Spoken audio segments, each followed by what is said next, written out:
दिल्ली से लगभग 50 किलोमीटर दूर बसे एक छोटे से कस्बे भैरवपुर में एक अजीब अफवाह कई महीनों से फैल रही थी। लोग कहते थे कि रात के 12 बजे के बाद पुराने हाईवे पर सफेद साड़ी पहने एक औरत खड़ी दिखाई देती है।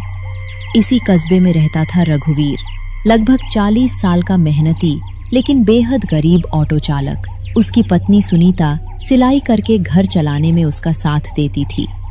रघुवीर, आज फिर इतनी देर तक ऑटो मत चलाना। पिछले हफ्ते से लगातार ऑटो वालों के गायब होने की खबरें सुन रही हूँ। पूरा मोहल्ला उसी की बातें कर रहा है। मुझे जाने क्यों बहुत घबराहट हो रही है।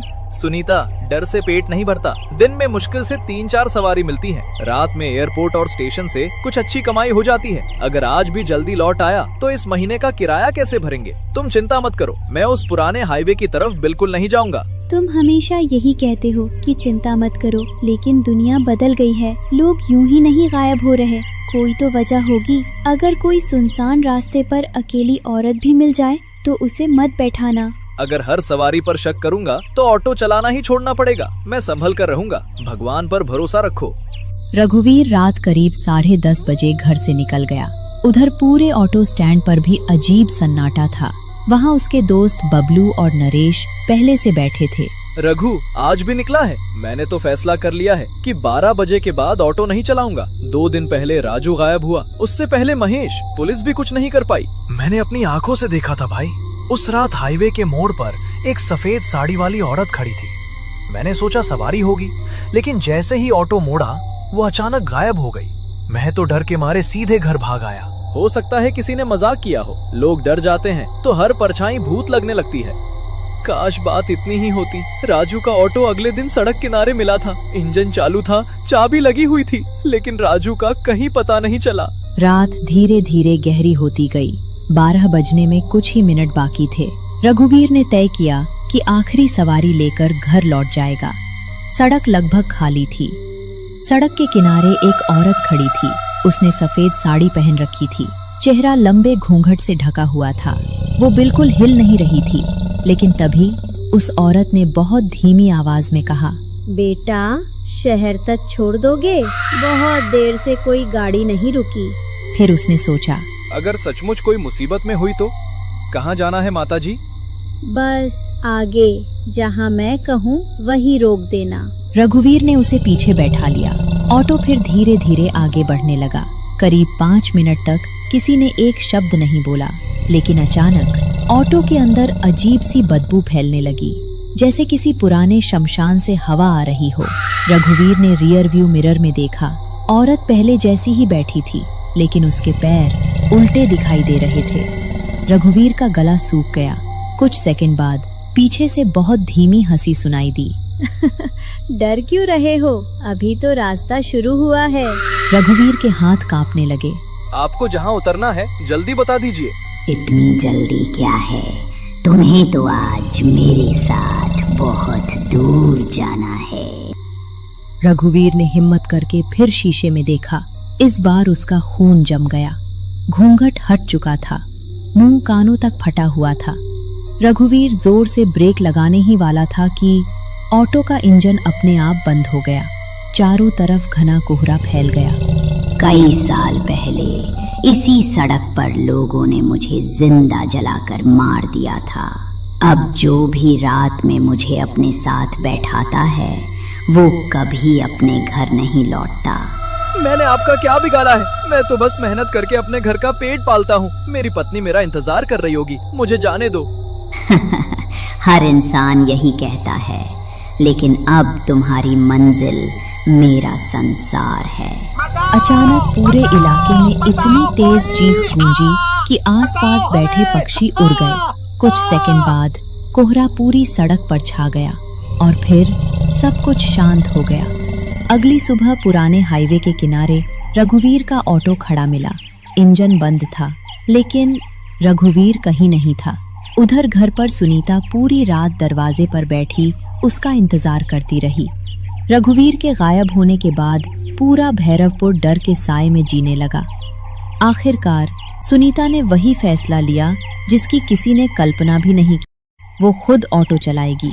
सुबह जब सुनीता रघुवीर का ऑटो लेकर स्टैंड पहुंची तो सभी लोग हैरान रह गए। सुनीता बहन, तुम क्या करने जा रही हो? ये सिर्फ ऑटो चलाने की बात नहीं है। जिस गाड़ी में रघुवीर आखिरी बार बैठा था, उसी गाड़ी को लेकर रात में निकलना मौत को बुलाने जैसा है। तुम जितनी बहादुर हो उतनी ही समझदार भी हो। मेरी बात मानो, कोई दूसरा काम ढूंढ लो। अगर मैं डर कर बैठ गई तो रघुवीर कभी नहीं मिलेगा। हर कोई कह रहा है कि चुड़ैल लोगों को उठा ले जाती है, लेकिन कोई ये नहीं पूछ रहा कि वो उन्हें ले कहाँ जाती है। मुझे यकीन है कि इस रहस्य का कोई सिरा जरूर होगा। जब तक मैं खुद उस रास्ते पर नहीं जाऊंगी, तब तक सच्चाई कभी सामने नहीं आएगी। बेटी, एक बात मैंने आज तक किसी को नहीं बताई। करीब 25 साल पहले इसी हाईवे पर एक औरत की मौत हुई थी। उसका नाम कमला था। गांव वालों ने उस पर झूठा इल्जाम लगाया कि वो तंत्र मंत्र करती है। भीड़ ने बिना सच जाने उसे इसी सड़क किनारे बने पुराने बरगद के पास जिंदा जला दिया। मरते समय उसने बस एक बात कही थी, जिस रास्ते पर मुझे बेगुनाह मारोगे, उसी रास्ते से गुजरने वालों की नींद हमेशा के लिए छीन लूंगी। उस रात सुनीता ने जानबूझकर 12 बजे तक ऑटो चलाया। उसने मोबाइल में रिकॉर्डिंग चालू कर दी और मन ही मन बोली, अगर तुम कहीं हो तो आज मुझे रास्ता दिखाना। हाईवे पर वही ठंडी हवा चल रही थी, वही अजीब सन्नाटा, और ठीक 12 बजे सड़क किनारे सफेद साड़ी पहने एक औरत दिखाई दी। वो धीरे धीरे ऑटो के पास आई और पीछे बैठ गई। चलो वहीं जहां सबको छोड़कर आते हो। सुनीता ने बिना डर दिखाए ऑटो आगे बढ़ा दिया। करीब 5 मिनट बाद ऑटो के अंदर वही शमशान जैसी बदबू फैल गई। तापमान अचानक गिर गया। वो लगातार उसी को देखती रही। तुम वही हो ना जिसने मेरे पति को गायब किया? पीछे से लंबी डरावनी हंसी गूंजी। तुम्हारे पति को और उन सबको जिन्होंने मुझे अपने साथ बैठाया। झूठ। अगर सिर्फ बदला लेना होता तो तुम उन्हें सड़क पर ही मार देती। तुम उन्हें कहीं ले जाती हो, क्यों? पहली बार चुड़ैल चुप हो गई। कुछ देर बाद उसकी आवाज पहले से धीमी हो गई।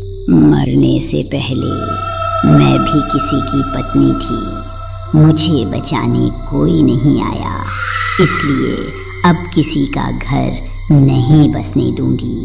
अगर तुम्हारे साथ अन्याय हुआ था तो उसका बदला बेगुनाह लोगों से क्यों? मेरे पति ने तुम्हें कभी देखा तक नहीं था। बाकी ऑटो चालकों ने भी तुम्हारा क्या बिगाड़ा था? दर्द का जवाब दर्द नहीं होता। अगर तुम सच में बेगुनाह थी तो तुम खुद वही गलती क्यों दोहरा रही हो? ऑटो अचानक अपने आप रुक गया। चुड़ैल ने हमला नहीं किया। कोहरे के बीच पुराना बरगद दिखाई दिया। वहीं 4 धुंधली परछाइयां जंजीरों में बंधी खड़ी थीं। सुनीता की आंखों से आंसू बह निकले। उसी समय इकबाल चाचा की कही हुई बात उसे याद आई। जिसकी मौत के बाद अंतिम संस्कार अधूरा रह जाए, उसकी आत्मा भटकती रहती है। सुनीता ने आसपास ध्यान से देखा। बरगद के नीचे आधे जले हुए मानव कंकाल मिट्टी में दबे हुए थे। कमला, तुम्हारा अंतिम संस्कार कभी हुआ ही नहीं, इसलिए तुम इस जगह बंधी हुई हो। तुम लोगों को नहीं पकड़ रही, बल्कि तुम्हारी अपनी आत्मा इस श्राप से बाहर नहीं निकल पा रही। उन्होंने मुझे जलाकर यहीं फेंक दिया था। किसी ने मेरी अस्थियां तक नहीं उठाई। कोई मेरा नाम लेने भी नहीं आया। अगर मैं तुम्हारा सम्मान से अंतिम संस्कार कर दूं, तो क्या तुम मेरे पति और बाकी लोगों को छोड़ दोगी? कुछ क्षण तक सन्नाटा रहा। फिर चुड़ैल ने धीरे से सिर झुका दिया। अगली सुबह गांव के सरपंच और इकबाल चाचा को लेकर उसी बरगद के पास पहुंची। पहले तो किसी ने उसकी बात पर विश्वास नहीं किया, लेकिन जब खुदाई हुई तो सचमुच जले हुए मानव अवशेष मिले। गांव के कई बुजुर्गों ने शर्मिंदा होकर स्वीकार किया कि भीड़ ने बिना सबूत उसे डायन समझ लिया था। उसी शाम पूरे विधि विधान से कमला का अंतिम संस्कार किया गया।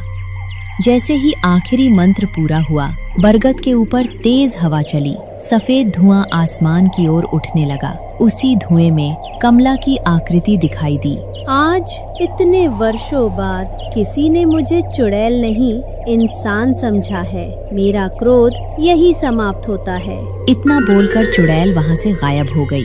उसी पल बरगद के पीछे खड़ी चारों परछाइयां भी आजाद हो गईं। अब सब ठीक हो चुका था। रघुवीर फिर से ऑटो चलाने लगा और अब वहां कोई चुड़ैल दिखाई नहीं देती।